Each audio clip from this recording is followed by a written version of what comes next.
I used to believe that love in a family was quiet, equal, unquestioned. I was wrong. For years, I watched from the sidelines as everything important flowed in one direction: tuition checks, encouragement, pride, never toward me. I told myself it didn't matter, that I was strong, that I could figure things out alone. And I did. Quietly. Relentlessly.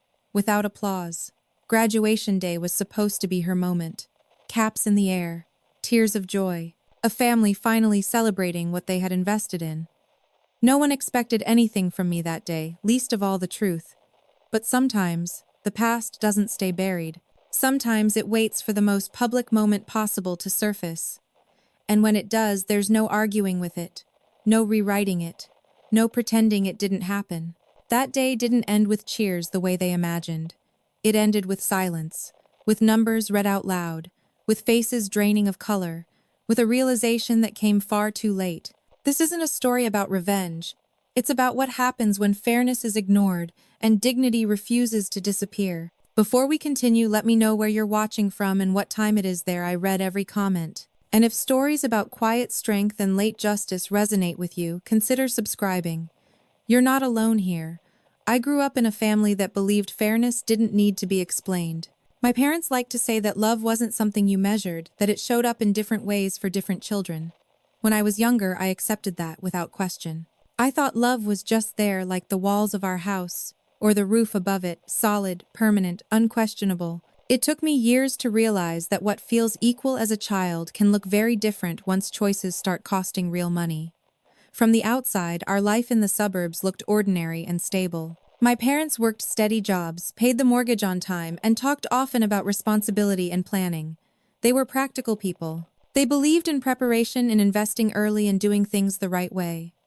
Those values shaped everything in our home, especially how they talked about the future. And from early on, that future had a clear center: my younger sister. She was openly ambitious. Teachers praised her. Coaches admired her discipline. Every success she had was discussed at the dinner table like a group achievement. My parents listened closely when she talked, leaning in as if her words carried weight beyond her years. When I spoke, they listened too, but differently. Less urgently. Like they already trusted I'd be fine no matter what I chose.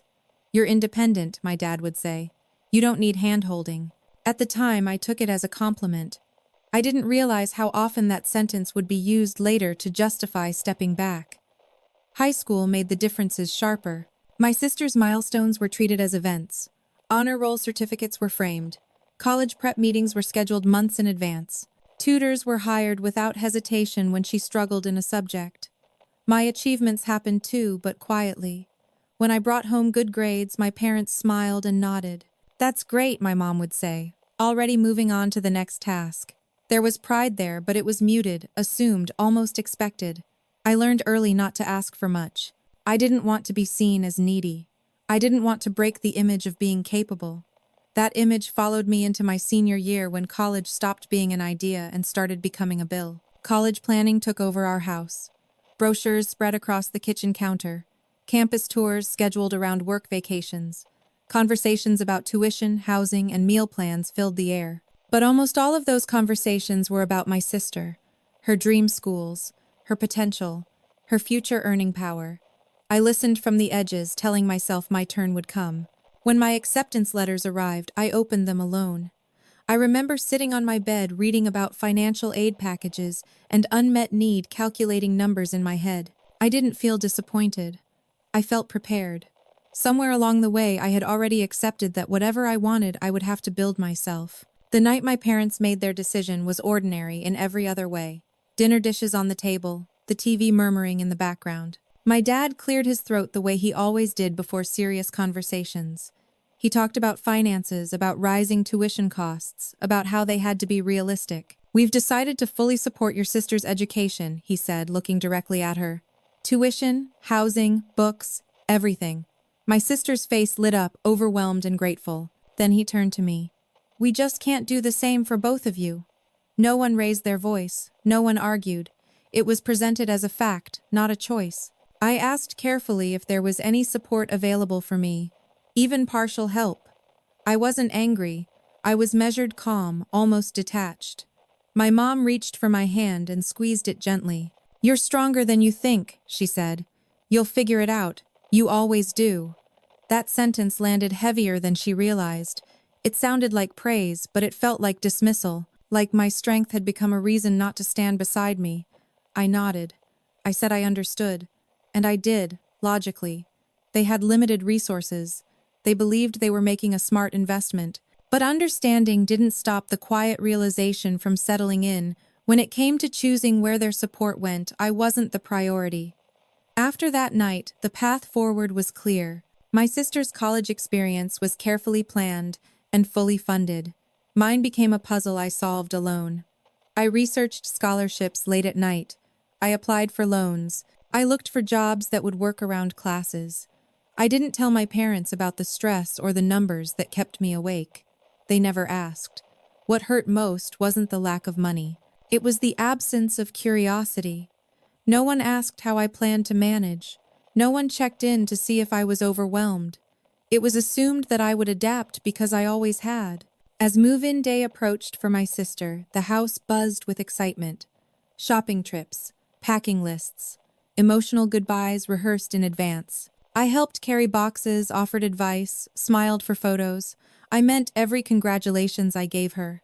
This was never about jealousy. It was about visibility. When they hugged me goodbye, before leaving her on campus, my mom thanked me for being so understanding. My dad told me he was proud of how responsible I was. Their words were sincere. And still, something in me felt oddly hollow. Understanding had become my contribution. Responsibility had become my role. After they drove away, the house felt quieter than it ever had. I stood in my room, surrounded by college brochures I hadn't discussed with anyone, loan documents I hadn't shown my parents, and a future that felt distant and heavy. That was when I realized something important. I wasn't angry at them. I was adjusting to the idea that I would always be standing slightly outside the circle of their concern. That adjustment changed me. It made me careful. It made me self-reliant in ways that didn't always feel healthy. I learned to carry pressure without letting it show. I learned to solve problems without asking for help. And I learned that in my family being capable meant being invisible. That was the beginning of the distance. Not loud, not dramatic, just a quiet shift marked by unspoken expectations and silent acceptance. At the time, I didn't know where that path would lead. I only knew that, from then on, whatever happened in my life would happen because I made it happen alone. Once the decision was made, it became strangely permanent. There was no follow-up conversation, no reconsideration weeks later, no quiet check-in to see if I was managing. Life simply reorganized itself around the assumption that my sister's education was a shared family mission and mine was a private responsibility. The house didn't feel hostile. It felt efficient, like a system that had already optimized itself and moved on. My sister's college plans accelerated quickly. There were spreadsheets taped to the refrigerator, listing tuition deadlines, housing deposits, and orientation dates. My parents discussed payment schedules, openly debating which account made the most sense to draw from. I listened while rinsing dishes or folding laundry, absorbing the numbers without comment. Tens of thousands of dollars spoken aloud as if they were inevitable, manageable, justified. When I mentioned my own plans, the conversation shifted. Not intentionally, just subtly. If I talked about scholarships I was applying for, my dad nodded approvingly. "See, you're handling it," he said.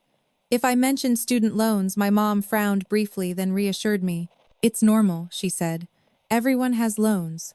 The reassurance felt hollow, not because it was untrue, but because it ended the conversation instead of opening it. I started to notice how language worked in our house. My sister's education was always discussed as we're paying this, we're visiting that campus, we need to decide soon. My education was discussed as you'll figure it out, you'll manage, you're good at this stuff. The separation was quiet but absolute. I didn't protest. Part of me felt that protesting would only confirm what they already believed, that I was capable enough not to need help. Another part of me feared that asking again would make me look weak, ungrateful, or selfish. So, I did what I had learned to do best. I adjusted. I took on more hours at my part-time job, saving what I could. I researched loan terms obsessively, learning interest rates and repayment schedules like a second language. I applied for every scholarship that didn't explicitly exclude me.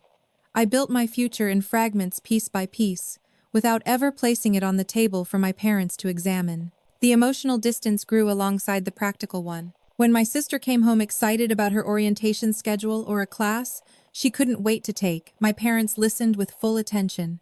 I listened too, smiling when appropriate, offering encouragement. When I talked about my own orientation, shorter, cheaper, less ceremonial, it barely registered. "That's good," my dad said once, already glancing at his phone. I don't blame my sister for any of it. She accepted what was offered to her as anyone would. She was grateful. She hugged my parents often, thanked them publicly, told relatives how lucky she was. Watching that gratitude made the situation harder in a strange way. It reminded me that my parents were capable of generosity. They were simply choosing where to place it. One evening, a few weeks before the semester started, I overheard my parents talking in the living room. They didn't know I was standing in the hallway. My mom sounded worried. "I just hope we're doing the right thing," she said. "It's a lot of money." My dad responded without hesitation. "It's worth it.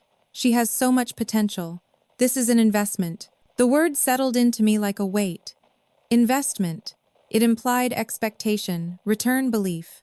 It implied that what they were funding mattered because it promised something back. I understood then that the decision wasn't just about affordability. It was about perceived value. That realization didn't make me angry. It made me quiet. As the semester approached, my parents' attention narrowed even further. Final shopping trips, emotional talks about homesickness, long hugs before my sister left. I helped load the car, carried boxes up dorm stairs, smiled for photos outside the building. I stood slightly to the side in every picture, holding a jacket or a water bottle, present but peripheral. On the drive home, my parents talked about how proud they were, how fast time had gone, how everything was changing. I looked out the window and said nothing. My own move-in day was only a few weeks away, but it wasn't framed as a milestone. It was logistics. I would drive myself. I would manage. That night, back in my room, I spread my paperwork across the bed. Loan agreements, work schedules, class registrations. I felt a tightness in my chest that I didn't know how to name. It wasn't fear. It wasn't resentment. It was the awareness that no one else was carrying this with me. I didn't confront my parents. I didn't sit them down and explain how their choice felt. Part of me believed it wouldn't change anything. Another part believed that once something is explained, it becomes debatable, and I didn't want my worth to become a debate. Instead, I started pulling away in small, almost invisible ways. I stopped updating them on every detail. I stopped sharing my stress. I answered questions briefly. I became efficient, self-contained. They interpreted it as maturity. In reality, it was self-preservation. When my own semester began, the contrast was undeniable. My sister sent photos of her campus brick buildings, green lawns, crowded lecture halls. My campus was smaller, quieter, cheaper. I didn't send photos. No one asked. I worked evenings, studied late, slept lightly. I learned to measure my days in tasks completed rather than moments enjoyed. Meanwhile, my parents checked in regularly with my sister, asking about classes, professors, social life. They rarely asked about mine. When they did, the questions were general. "How's school?" Not "how are you?" That difference shaped how I saw myself within the family. I wasn't the one being built up. I was the one expected not to break. The more I carried on without complaint, the more the arrangement seemed justified in their eyes. Looking back, I see that this was the point of no return. Not because the decision couldn't have been changed, but because the roles had settled too deeply. My parents believed they had done what they needed to do. My sister believed she was supported. And I believed that if I wanted anything different, I would have to earn it entirely on my own. I didn't know then how far that belief would take me. I only knew that from that moment on, I stopped waiting for fairness to arrive. I started building something quietly, deliberately, without witnesses. And that quiet work, done in the shadow of a decision no one revisited, would one day surface in a place none of us expected. By the time my second semester began, exhaustion had become a background noise in my life. It wasn't dramatic or overwhelming in a way that demanded attention. It was steady, persistent, the kind of fatigue that settles into your bones and becomes familiar. I learned how to move through my days, carrying it quietly the same way I carried everything else. My routine was simple and unforgiving. Classes during the day, work in the evenings, study late at night. I worked wherever I could, library shifts, campus offices, eventually a job off campus that paid slightly more but required longer hours. Every paycheck had a destination before it even reached my account. Rent, books, gas, loan interest that had already begun to accumulate. I tracked every dollar carefully because there was no one to catch me if I miscalculated. Despite the workload, I did well academically. Not because I was trying to prove anything, but because failure wasn't an option. I couldn't afford to retake classes. I couldn't afford to lose scholarships. My GPA mattered in a way that went beyond pride. It was protection. It was leverage against a system that had left me largely on my own. I rarely talked about how hard it was. When my parents called, the conversations were short and light. They asked general questions. I gave general answers. Busy but good, tired but managing. They sounded relieved. As long as I was managing, there was nothing for them to worry about. My sister's calls were different. They talked longer, more detail, more emotion. I listened when she spoke to me too, congratulated her on internships. She was considering events. She was attending experiences she was collecting. There were moments late at night when I wondered what it would feel like to be supported the way she was. To focus entirely on classes without calculating hours worked. To choose opportunities based on interest instead of necessity. I never lingered on those thoughts for long. They were dangerous. They made it harder to get up the next morning. What kept me going was momentum. Once you've committed to doing something alone, stopping feels more frightening than continuing. I took summer classes to graduate sooner. I worked through breaks. I built a resume, slowly, intentionally taking on roles that taught me practical skills. I didn't have the luxury of exploration. I needed results. Meanwhile, my parents continued to invest heavily in my sister's education. They visited her campus often, attended events, met professors. They spoke proudly about her to relatives using words like promise and potential. When they talked about me, it was usually in passing. "She's doing fine," they'd say. "Very independent." That word again. Independent. It followed me like a shadow. The distance between us became normal. Holidays felt different. My sister came home with stories and photos. I came home with work schedules and unread emails. At the dinner table, the conversation naturally drifted toward her experiences. I contributed when I could, but mostly I observed. I noticed how my parents' eyes lit up when she spoke, how they leaned in, how they asked follow-up questions. When I spoke, the energy shifted. Not negatively, just less. I didn't confront them. I didn't want to shatter the fragile peace we had built. Silence felt safer than honesty. And so I kept my struggles to myself. The anxiety, the constant calculation, the fear of one unexpected expense undoing everything. I carried it quietly the way I had been taught. As graduation approached for me, there was little fanfare, no countdown, no family discussions about ceremony plans. I didn't even mention the date at first. When I finally did, my mom sounded surprised. "Already?" she asked. "Time flies." She asked if I wanted them there. The question itself told me everything. I said it was okay if they couldn't make it. They didn't. I graduated without an audience. I walked across the stage, shook a hand, accepted a folder that represented years of effort compressed into a single moment. I felt proud, but the pride was quiet, contained. There was no celebration dinner. No photos. I went back to work the next day. That was when things began to shift, though none of us realized it yet. After graduation, I didn't take a break. I couldn't afford to. I started applying for full-time positions immediately, using connections I had built through work rather than school. I interviewed during lunch breaks, took calls in my car, refined my answers late at night. I didn't tell my parents about most of it. There was no point in raising expectations. When the offer came, it was better than I had hoped for. A solid role, a competitive salary, benefits, a clear path forward. I read the email 3 times to make sure I wasn't misunderstanding it. Then I sat there alone, letting the relief wash over me slowly. It wasn't joy exactly, it was release. I signed the contract without telling anyone. I didn't announce it. I didn't post about it. I started working, adjusted to the new routine, and continued paying down what I owed. Life stabilized in a way it never had before. For the first time, I wasn't just surviving. I was building. My parents found out gradually through casual mentions. "Work's been busy," I'd say. "Things are going well." They seemed pleased but unsurprised. Of course things were going well. I always managed.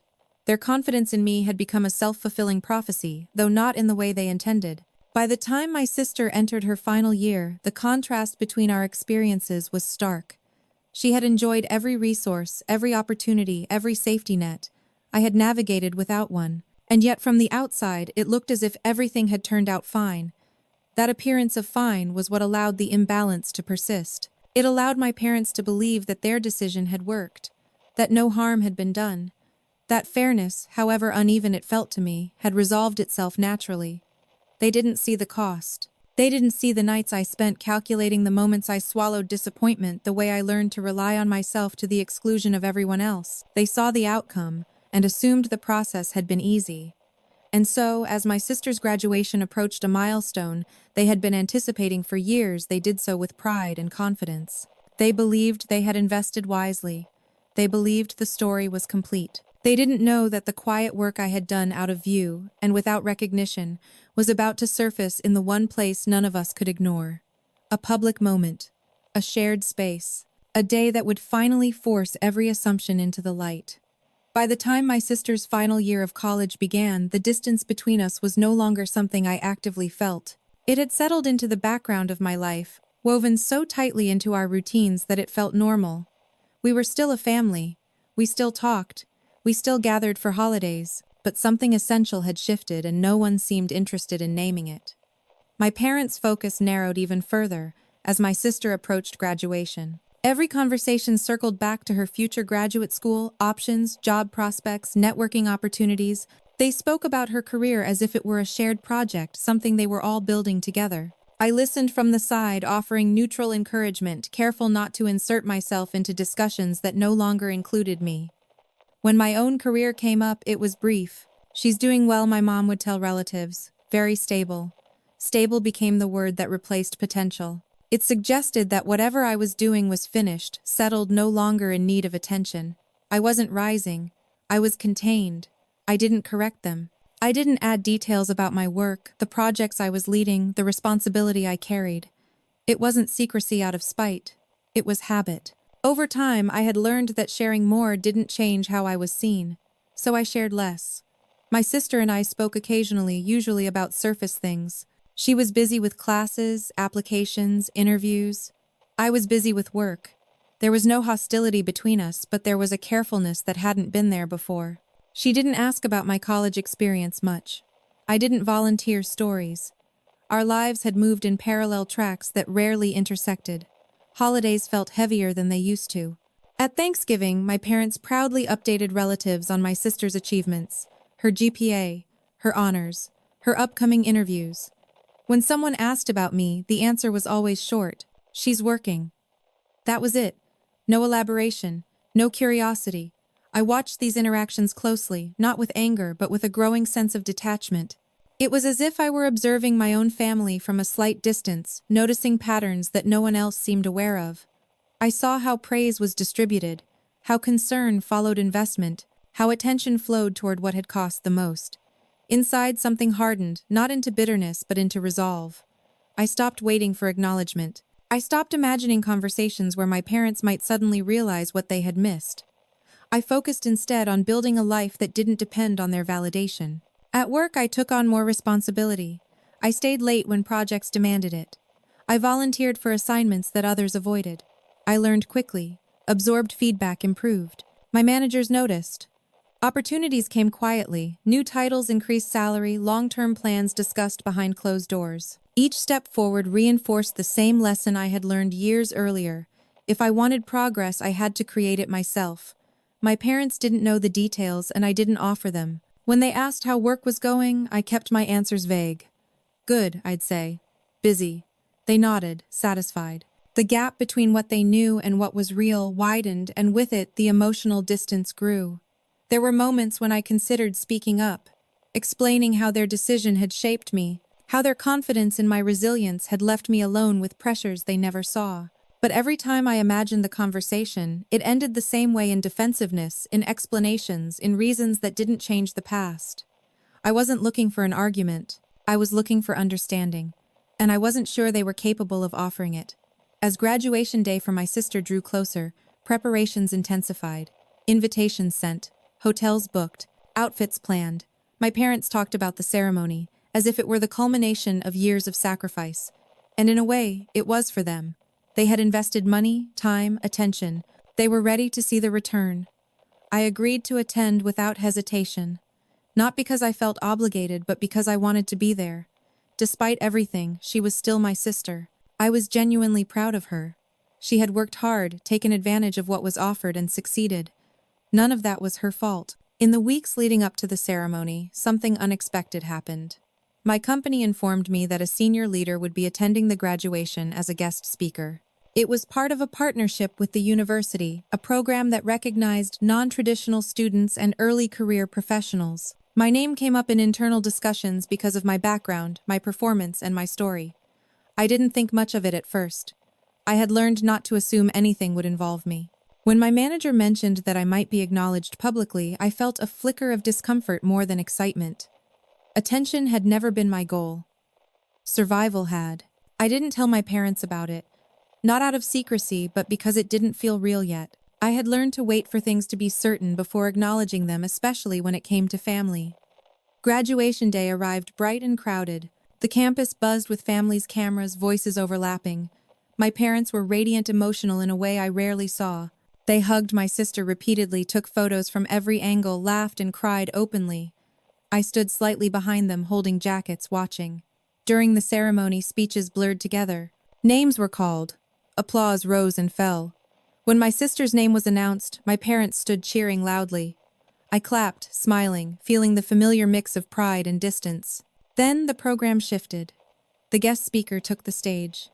He spoke about resilience, about paths that don't follow traditional lines, about success built quietly without recognition. My attention sharpened. The words felt uncomfortably familiar. He began to tell a story. Not mine exactly, but close enough that my chest tightened. A student who worked through college, who funded their own education, who transitioned directly into a leadership track role. He paused, then said a name. My name. The sound of it echoed in the open space, unmistakable. For the first time in years, every assumption in my family was about to collide with reality. I felt my parents turn toward me, confusion written across their faces. And in that moment, standing in a public place filled with strangers, I realized something profound: silence protects you until the truth decides it's time to speak for itself. For a moment after my name was spoken, nothing happened. The applause came late, scattered at first, as if people weren't sure they had heard correctly. I stayed, seated, hands folded in my lap, heart steady in a way that surprised me. I had imagined this moment might feel overwhelming or vindicating, or even painful. Instead, it felt calm, like something long delayed had finally arrived on its own terms. The speaker continued outlining details I had never shared publicly. Working full-time while carrying a full course load. Graduating early. Taking on responsibility not because it was glamorous, but because it was necessary. Each sentence landed with quiet precision. I didn't look at my parents. I didn't need to. I could feel the shift beside me, the way bodies turn when a truth rearranges the room. When the applause finally settled, I stood only because the speaker gestured for me too. I nodded once in his direction, a simple acknowledgement, then sat back down. There was no speech from me, no wave, no attempt to claim the moment. I had learned a long time ago that letting facts speak carried more weight than any explanation I could offer. My parents didn't speak during the rest of the ceremony. My mother's hands were clenched together in her lap. My father stared straight ahead, his posture rigid, as if he were trying to keep himself from reacting too visibly. My sister glanced at me once, her expression unreadable, somewhere between surprise and something like disbelief. After the final names were called and the graduates tossed their caps, the crowd surged to its feet. People hugged, cried, laughed. My parents turned to me at the same time, as if coordinated by instinct. My mother spoke first. "Why didn't you tell us?" she asked. Her voice was low, careful, almost fragile. I looked at her, really looked at her, and felt no urge to defend myself. "You never asked," I said. The words came out evenly without accusation. My father swallowed. "We would have helped," he said quickly. "If we'd known," I shook my head gently. I didn't need help by then. That was true, and saying it out loud changed the air between us. It removed the familiar structure where they were the providers and I was the receiver. That structure had dissolved years ago, even if they hadn't noticed. We walked together toward the open lawn, where families were gathering for photos. My sister was surrounded by friends, laughing, posing, soaking in the attention. My parents lingered near me instead, as if unsure where they belonged in this new arrangement. The shift wasn't dramatic. It was subtle. And that subtlety made it harder to ignore. My father asked questions, then real ones. What I did at work, how long I'd been there, what the role involved. I answered honestly, but briefly. Not to withhold, but because over-explaining felt unnecessary.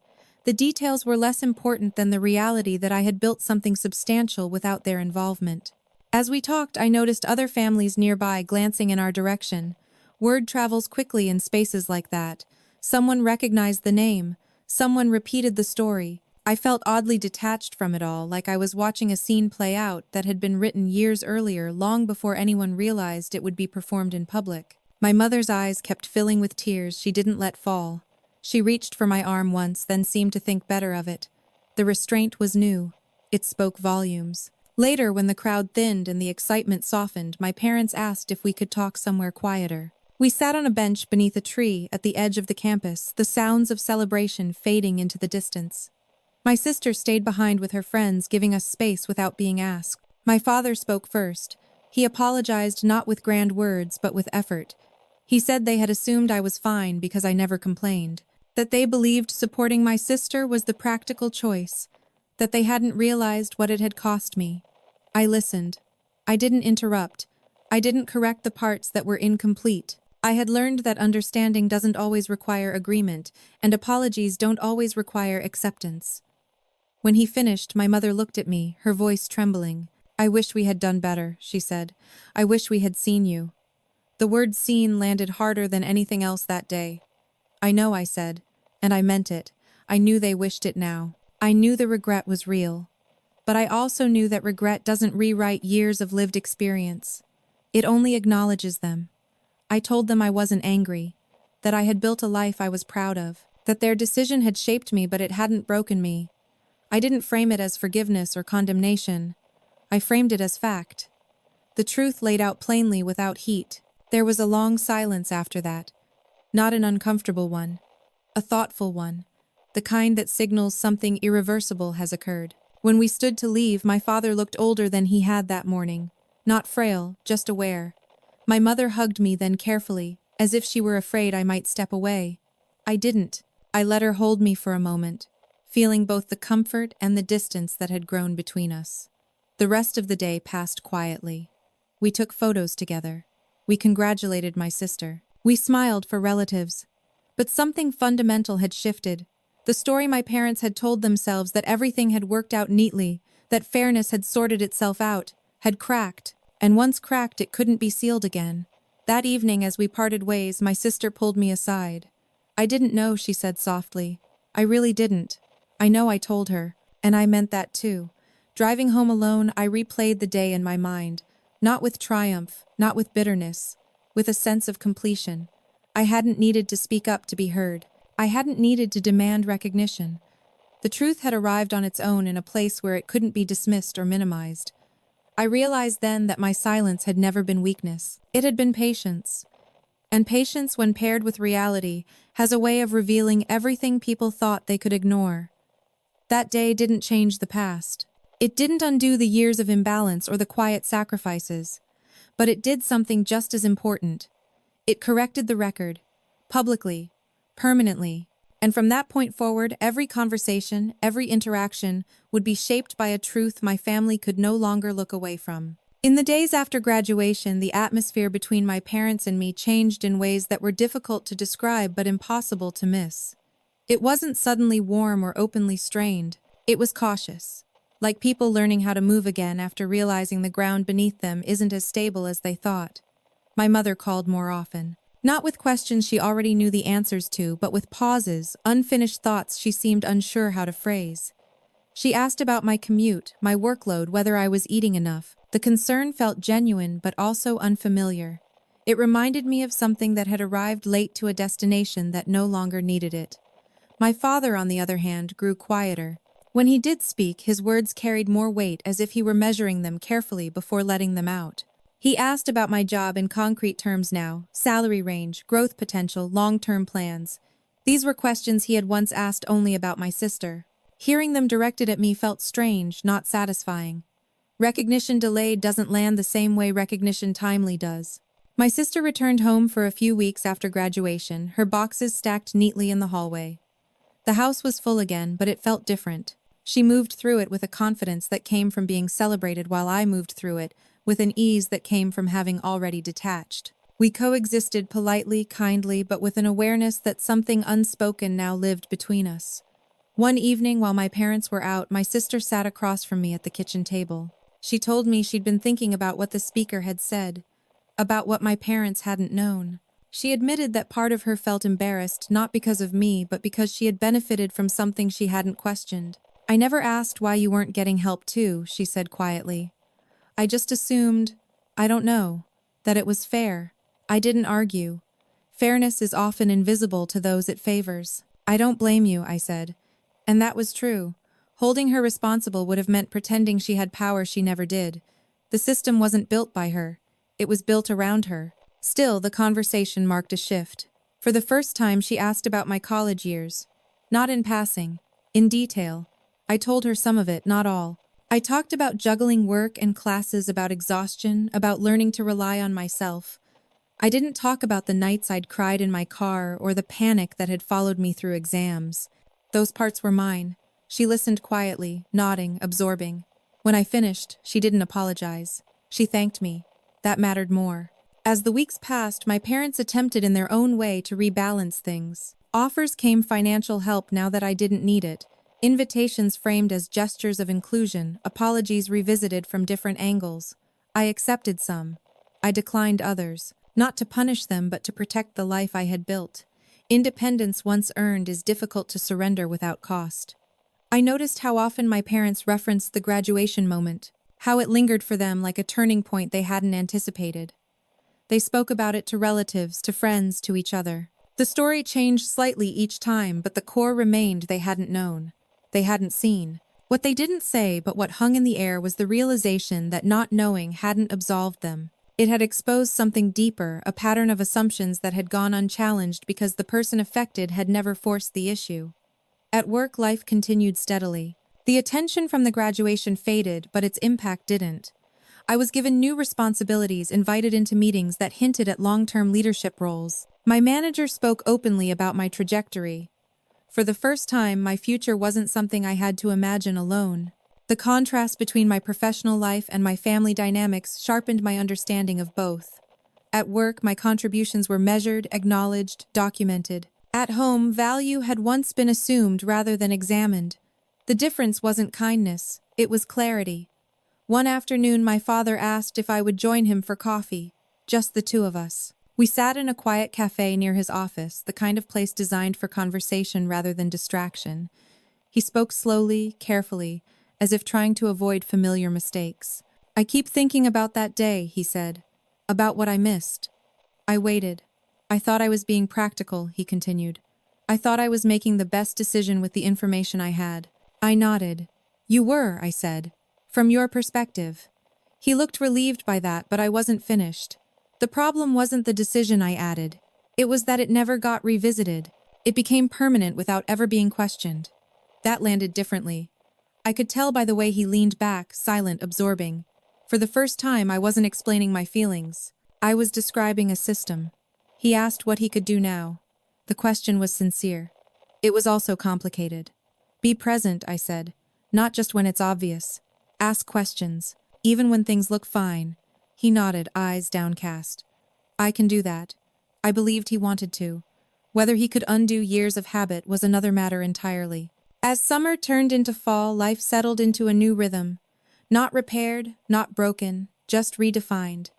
My parents were more careful, more attentive. My sister was more aware, and I was more grounded than I had ever been. But even with these changes, I understood something clearly. Justice doesn't always arrive as correction. Sometimes it arrives as clarity. As a moment that forces everyone to see the truth at the same time without room for interpretation. Graduation day had done that. It hadn't elevated me above anyone else. It hadn't diminished my sister's achievements. It had simply revealed the full picture, the cost, the imbalance, the quiet resilience that had gone unnoticed. That revelation couldn't be taken back. And because it had happened publicly, it couldn't be minimized or reframed. It existed now as part of our shared history, a reference point none of us could ignore. As I moved forward, I did so without resentment but also without illusion. I understood my parents better. I understood myself better. And I understood that fairness isn't something you assume, it's something you practice consistently even when no one is watching. The story wasn't over, but it had reached a point of no return. From here on, every relationship, every interaction would be shaped by the truth that had finally been spoken out loud. Autumn arrived quietly without ceremony. Leaves changed color outside my apartment window, while my life continued on a steady forward path. On the surface, nothing dramatic happened after graduation day. There were no confrontations, no dramatic apologies, no sudden transformations, and yet something fundamental had shifted in my family, and that shift began to ripple outward in ways none of us had fully anticipated. My parents tried awkwardly at first to include me in conversations that had never involved me before. They asked about my long-term plans, my thoughts on career growth, even my opinions on financial decisions they were considering. The change wasn't loud or performative. It was tentative, as if they were testing whether this new way of engaging with me would be welcomed or rejected. I responded honestly but carefully. I didn't want to punish them for learning late. I also didn't want to pretend that everything could suddenly become equal. Equality, I had learned, isn't something you declare. It's something you build slowly through consistent attention. My mother suggested one afternoon that they help me pay down my student loans. She framed it gently as a way of balancing things out. I thanked her for the offer, and then I declined. Not because I didn't need the help, but because accepting it now would have changed the story I had spent years writing for myself. I'm okay, I told her. Really. And for the first time, I could say that without forcing myself to believe it. The refusal unsettled her. I could see it in the way she paused, recalibrating. She wanted to fix something that couldn't be fixed retroactively. What she didn't yet understand was that my independence wasn't a wound, it was a structure, one I relied on. My sister began her job search in earnest that fall. She had strong credentials, excellent recommendations, and the full support of our parents. They helped her practice interviews, reviewed her contracts, offered advice. Watching this no longer hurt the way it once might have. I had already crossed a threshold. Their involvement in her life no longer felt like a subtraction from mine. Instead, it became a mirror. It showed me how differently support had been distributed, and how deeply that distribution had shaped us both. She approached decisions with confidence that came from knowing someone would catch her if she fell. I approached decisions with precision, knowing that if I stumbled, I would have to recover alone. Neither approach was wrong, but they were not the same. As winter approached, my parents invited me to join them for a family meeting. Not a confrontation, just a conversation, they said. We sat in the living room, the same space where years earlier the decision about tuition had been made.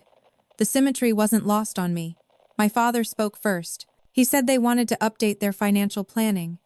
Estate documents, long-term considerations. He spoke carefully, making sure I understood that this wasn't about guilt. It was about responsibility. We need to be fair, he said. The word landed differently this time. Less abstract, more deliberate. They explained that they had worked with a lawyer to restructure certain things, educational investments, future support contingencies. They weren't asking for my approval. They were informing me, acknowledging that my life and my sister's were not interchangeable, and that pretending otherwise had consequences. I listened, nodding occasionally, asking clarifying questions. I didn't feel vindicated. I felt relieved. Not because of what was being offered, but because of what was being acknowledged. The imbalance was no longer invisible. At one point, my mother's voice broke. She said she regretted assuming my silence meant comfort. She said she had confused resilience with lack of need. Hearing that distinction spoken aloud mattered more than any financial adjustment. I didn't know how to ask, she admitted. And you never made it obvious. I didn't know how to make it obvious, I replied. And that was the truth. The conversation didn't end with hugs or promises. It ended with understanding, the kind that comes not from emotion but from clarity. As months passed, my relationship with my sister evolved as well. She began to ask for my advice, not because our parents told her to, but because she trusted my judgment. We talked about work, boundaries, expectations. For the first time, she saw me not as the strong one who didn't need support, but as someone who had navigated without it. One evening, she admitted something quietly. I think they leaned on you so they could lean into me. The statement wasn't accusatory. It was observant. "I think so too," I said. That acknowledgement brought us closer than any argument could have. It reframed our childhood not as a competition, but as a system that had distributed pressure unevenly. She had carried expectation. I had carried neglect. Both left marks. Professionally, my life continued to expand. I was promoted, given a team to lead, entrusted with decisions that mattered. The confidence I carried into those rooms wasn't loud. It was grounded. It came from years of making things work without reassurance. Sometimes, in quiet moments, I thought about how differently things might have unfolded if my parents had supported me the way they supported my sister. The thought no longer filled me with resentment. It filled me with curiosity. Would I have become someone else? Would I have relied more on others? Would I have risked more? I would never know. And for the first time, I didn't feel the need to. Justice, I realized, isn't always about restoration. Sometimes it's about recognition, about naming what happened accurately, and letting that truth inform how you move forward. Graduation day had forced that recognition into the open. The months that followed tested whether it would endure. So far it had. The power of that public moment wasn't in the applause or the attention. It was in its permanence. Once something is seen by many, it becomes part of the collective memory. It can't be quietly revised or forgotten. My parents couldn't return to the version of the story where everything had worked out evenly. They had to carry the full version now. And so did I. That shared awareness didn't erase the past, but it did something just as important. It aligned reality across all of us. We were finally operating from the same understanding, even if we arrived there at different times. As winter gave way to early spring, I felt something settle inside me, a sense of closure I hadn't known I was waiting for. Not because I had been proven right, but because I had been seen fully and publicly without having to ask. The moment that followed graduation did not fade the way moments usually do. It didn't soften with time or shrink into something symbolic. Instead, it grew heavier as its implications settled in. What had happened on that stage wasn't just an emotional reckoning, it had created a record. Names had been spoken, facts had been stated, numbers had been acknowledged, and once something enters the public record, even informally, it changes how people are allowed to behave afterward. A few weeks later, my parents asked if I would join them for another meeting, this time with their financial advisor and the attorney they had been working with. The request was phrased carefully, respectfully, not as an obligation, as an invitation. I agreed. We met in a quiet conference room downtown, glass walls and neutral colors, the kind of space designed to keep emotion out of decision-making. Papers were neatly stacked on the table when I arrived, folders labeled with names, dates, and categories. The structure of it all felt intentional, serious. The attorney explained the purpose of the meeting. Updates to estate documents. Clarification of educational expenditures. Long-term planning. He spoke in neutral language, but the meaning underneath was clear. My parents were trying to confront in concrete terms what had previously been handled through assumption. A spreadsheet was passed across the table. It listed tuition payments, housing costs, fees, every dollar that had gone toward my sister's education over 4 years. The total was larger than I expected, even though I knew it would be significant. Seeing it written down, itemized, undeniable, made my chest tighten in a way emotion alone never had. Then another document was placed beside it. My loans, my out-of-pocket expenses, my work income during those years, my graduation timeline. The contrast was stark, not abstract, numerical. No one spoke for a moment. My father stared at the pages as if seeing them for the first time, though the numbers had always existed. My mother pressed her lips together, her hands folded tightly in her lap. The advisor waited patiently, letting the silence do what explanations could not. "This," the attorney said finally, "is the imbalance you asked us to review." The word imbalance hung in the air. It was precise, clinical, impossible to argue with. My parents didn't try. They asked questions instead. About totals, about interest, about opportunity cost, about what those years of difference might mean long-term. The questions were difficult, and they asked them anyway. That mattered. When they turned to me, it wasn't to justify or excuse. It was to understand. My father asked how I had managed. Not practically, I had explained that before, but emotionally. What it had felt like to carry that responsibility alone. I answered honestly without dramatizing.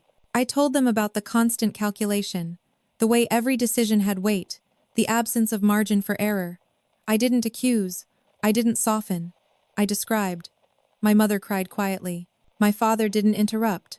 The attorney explained their options, ways to adjust future planning to acknowledge the disparity without pretending it could be erased. My parents listened carefully. They made decisions slowly, deliberately. There was no rush to fix things, only a desire to do better going forward. When the meeting ended, my father asked if I wanted copies of the documents. I said yes, not because I needed them, but because having them mattered. Proof, even when no one is disputing the truth, changes how secure that truth feels. Walking out of the building together, my parents seemed smaller somehow, not weaker, just more aware. The confidence that had once driven their choices had been replaced with something more cautious, more reflective. Outside, my mother stopped me. "Thank you for coming," she said, "for not making this harder." I thought about that for a moment before answering. "It was already hard," I said gently. "We're just finally looking at it." That acknowledgement seemed to settle something in her. The weeks that followed were quiet but purposeful. My parents didn't overcompensate. They didn't make grand gestures. They adjusted how they spoke, how they listened. They asked before assuming. They paused before deciding.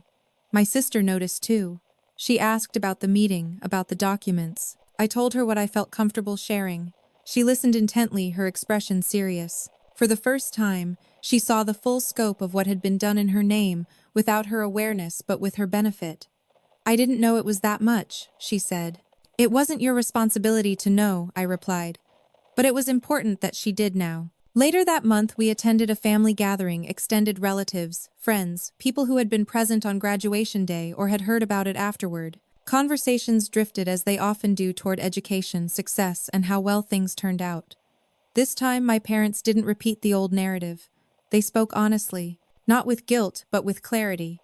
They acknowledged that they had supported one child more than the other, that they hadn't seen the full picture until it was made visible, that they were learning. Watching them do that publicly, without defensiveness, without minimizing, felt like the final confirmation that something had truly changed. The truth was no longer a private burden I carried alone. It was shared. One relative pulled me aside later and said how impressive my story was, how inspiring. I thanked them politely and moved on. Inspiration wasn't the point. Accuracy was. That night alone in my apartment, I laid the copies of the documents on my desk. I didn't reread them. I just let them exist. Evidence of what had been unequal. Evidence of what had been endured. Evidence of what had finally been acknowledged. For years, my experience had been intangible, felt deeply, but difficult to prove without sounding bitter or defensive. Now it had shape, structure, numbers. And with that came a strange sense of peace. I realized then that justice doesn't always arrive as punishment or reward. Sometimes it arrives as validation, as confirmation that what you felt was real, measurable, and worthy of being addressed. Graduation day had opened the door. The documents had walked everyone through it. From that point forward, my family could no longer retreat into assumptions. Every decision, every plan, every conversation carried the awareness of what had happened when silence went unexamined. And for me, that awareness was enough. I hadn't needed my parents to regret their choice publicly. I needed them to see it clearly, to acknowledge its impact without explanation or defense, to let the truth stand on its own. That truth, spoken aloud, written down, and shared, had done what years of quiet endurance never could.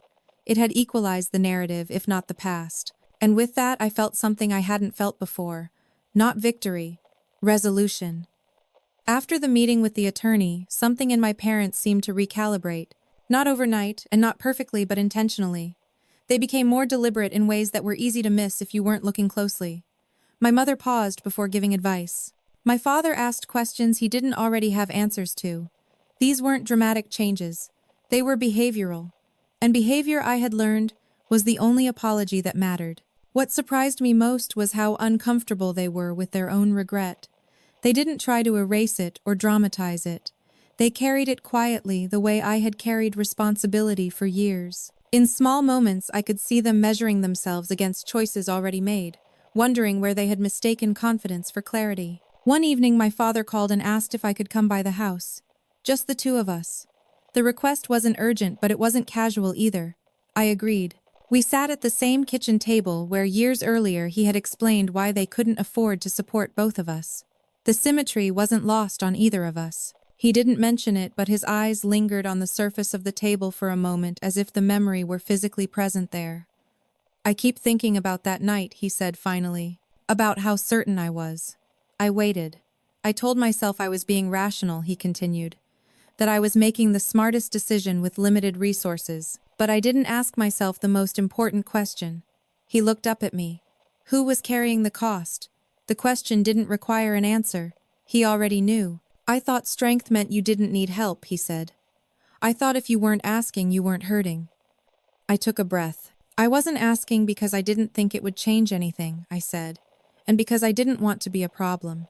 He nodded slowly as if each word were settling somewhere deep. I never wanted you to feel like a problem. I know, I said. And I did. Intent and impact don't always align, but that doesn't make the intent meaningless. He apologized then.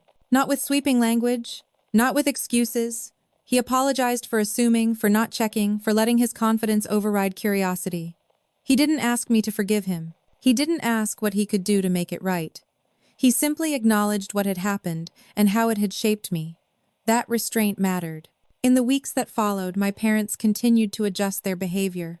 They didn't bring up money unless it was relevant. They didn't compare my sister and me even subtly. They asked about my life in ways that showed they were listening rather than categorizing. My sister noticed too. She began setting firmer boundaries with them, insisting on making certain decisions on her own. Watching that shift was quietly profound. The dynamic that had once placed pressure on her and neglect on me was loosening. We were all learning new roles. One afternoon, my sister asked if I would help her review a job offer. Not because our parents weren't available, but because she trusted my judgment. We sat together at her apartment, documents spread out, talking through salary benefits, long-term implications. It felt equal, collaborative, adult. You know, she said at one point, I always thought you just didn't care about this stuff. I smiled faintly. I cared. I just couldn't afford not to. That understanding settled between us, reshaping memories neither of us could change. At work, my life continued to stabilize. The projects I led gained visibility. My team grew. I felt respected in a way that didn't require explanation. When challenges arose, I faced them with the same steady determination that had carried me through college. The difference was that now I had margin, support, choice.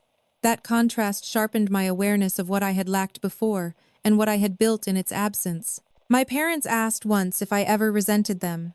The question came cautiously late one evening after a family dinner that had gone unusually smoothly. I considered it carefully before answering.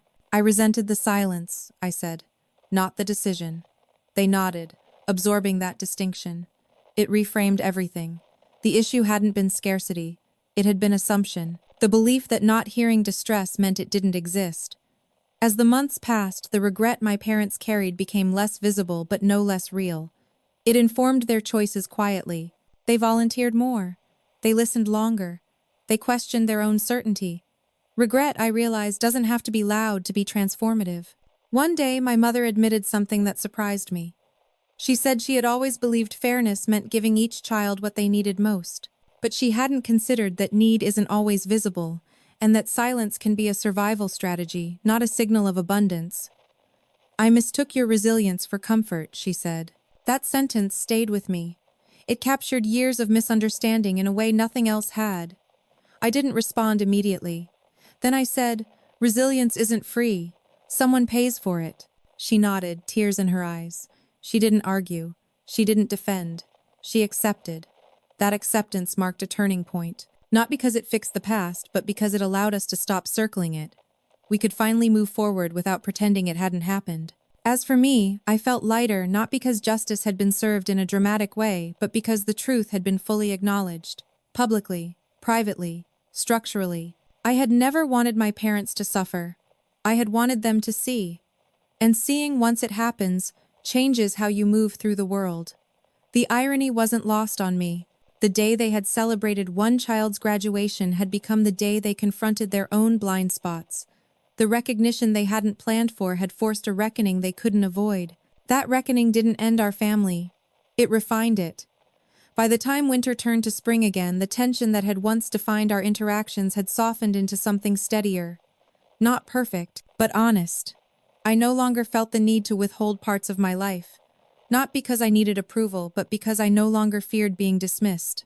And my parents no longer assumed silence meant strength. Regret had arrived late, but it had arrived with clarity. And clarity, when accepted without resistance, can be a form of justice. By the time spring settled in fully, something unexpected happened. The weight I had carried for years began to loosen, not because the past had changed, but because my place within my family finally had. The shift wasn't dramatic. It didn't come with declarations or promises. It came through boundaries, quietly drawn and finally respected. I started noticing it in small moments. When my parents called, they asked before advising. When they invited me over, they checked my schedule instead of assuming availability. These gestures might have seemed minor to anyone else, but to me they marked a profound change. For the first time, my autonomy wasn't treated as distance. It was treated as dignity. I realized then that what I had wanted all along wasn't compensation. It was recognition without obligation. To be seen without being asked to perform gratitude or forgiveness in return. One weekend, my parents asked if I would help them review a major decision downsizing their home. In the past, they would have discussed it with my sister, first presenting me with a finished plan. This time, they brought me in at the beginning. They asked what I thought, what I noticed, what I would consider if I were in their position. I offered my perspective honestly. We talked through numbers, timing, long-term impact. I didn't feel like a consultant or a child. I felt like a participant, equal, trusted. Afterward, my father thanked me, not for agreeing but for contributing. The distinction mattered. My sister and I grew closer in ways I hadn't anticipated. Without the unspoken hierarchy between us, conversation flowed more easily. We talked about work, stress, relationships, uncertainty. She admitted that the expectations placed on her had been heavy in their own way. That being the investment came with pressure she hadn't known how to articulate. I always felt like I couldn't fail, she said once. Like everything depended on me proving they were right. I understood that feeling intimately, though our versions of it had been different. Where she had carried expectation, I had carried invisibility. Neither was light. We didn't compare experiences anymore. We contextualized them. That changed everything. As my parents continued adjusting, I became more intentional about my own boundaries. I shared parts of my life without oversharing. I accepted support when it aligned with my values and declined it when it didn't. I stopped interpreting every offer as an attempt to make amends. Sometimes it was simply connection. One evening, my mother asked if I would consider letting them help with something small, covering a professional course I wanted to take. She framed it carefully, acknowledging my independence, making it clear there were no expectations attached. I thought about it for a long time before agreeing. Not because I needed the money, but because I wanted to test something. Whether accepting help now would feel like surrender or like choice. It felt like choice. That realization surprised me. It told me that my independence was no longer defensive. It had matured into something flexible, grounded. I could accept support without rewriting my story. I could say yes without losing myself. The course went well. I completed it, applied what I learned, and moved forward without ceremony. My parents didn't bring it up repeatedly. They didn't use it as proof of redemption. They let it be what it was, a moment of alignment. At work, I continued advancing steadily. I was offered a leadership role that would have terrified me years earlier. This time, I accepted without hesitation. The confidence I felt wasn't loud or performative. It was quiet and earned, built from years of navigating uncertainty without a safety net. That confidence changed how I showed up everywhere, not just professionally. I spoke more directly. I trusted my instincts. I stopped over-preparing for conversations that no longer required defense. One afternoon while visiting my parents, I overheard my father on the phone with a friend. He was talking about us, about both of his children. He spoke about my sister's accomplishments with pride, then paused and added, "And my other kid, she built her career on her own." I didn't realize how much strength that took until I saw it clearly. He didn't know I was listening. I didn't interrupt. I didn't announce myself. I let the moment exist on its own. It was enough. Later that night, as I drove home, I thought about how different that sentence would have felt years ago. How much I had wanted to hear something like it. Now hearing it didn't inflate me. It grounded me. It confirmed that recognition, when it comes late but sincerely, can still matter. I also understood something else. Then boundaries aren't walls. They're frameworks. They define how relationships function so they don't collapse under unspoken expectations. My parents hadn't crossed my boundaries since graduation day, not because they were afraid, but because they were attentive. And I had stopped overextending myself, not because I was bitter, but because I finally trusted that my presence didn't require proof. As the year progressed, our family found a new equilibrium. Not the illusion of balance we once claimed, but a real, imperfect balance built on awareness. We spoke more openly about decisions. We checked assumptions. We left space for questions. The past didn't disappear. It no longer needed to. It had been integrated. One night, my sister and I sat together on the porch of my parents' house, watching the light fade. She asked if I ever wished things had been different. I considered the question carefully. Sometimes, I said, but if they had been, I wouldn't be who I am. And I like who I am. She smiled. Me too. That simple exchange felt like closure in a way no apology ever could. I realized then that the justice I had waited for hadn't arrived as punishment or reward. It had arrived as alignment, as the world finally seeing things as they were and responding accordingly. My parents no longer saw me as the one who didn't need help. They saw me as someone who had managed without it and deserved to be met with respect, not assumption. And I no longer saw myself as the overlooked child. I saw myself as the one who had stood quietly, built steadily, and emerged intact. That understanding didn't erase the past, it honored it. By the time the next graduation season rolled around, the memory of that day no longer felt sharp. It felt settled, like a chapter that had closed without being erased. My life had moved forward steadily, not propelled by vindication, but guided by clarity. And my family, in their own imperfect way, had moved with me. My sister had found her footing. Her first job wasn't the flawless launch everyone had imagined, but it was honest work that taught her resilience she hadn't needed before. She called me sometimes after long days, asking how I handled uncertainty, how I made decisions when there was no safety net. I never framed my answers as lessons. I spoke from experience. She listened. That was enough. My parents had changed too, though they would never describe it that way. They were slower now, more deliberate. They asked before assuming. They paused before deciding. When challenges came up, they resisted the urge to label one child as fine and the other as in need.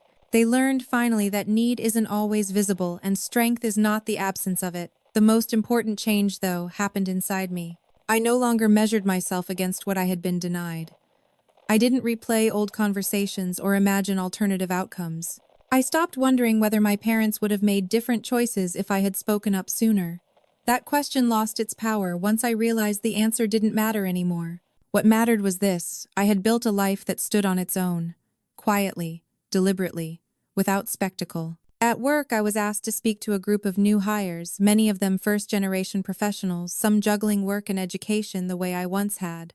I didn't tell them my whole story. I told them what they needed to hear: that consistency compounds, that silence doesn't mean insignificance, that progress doesn't always announce itself when it's happening.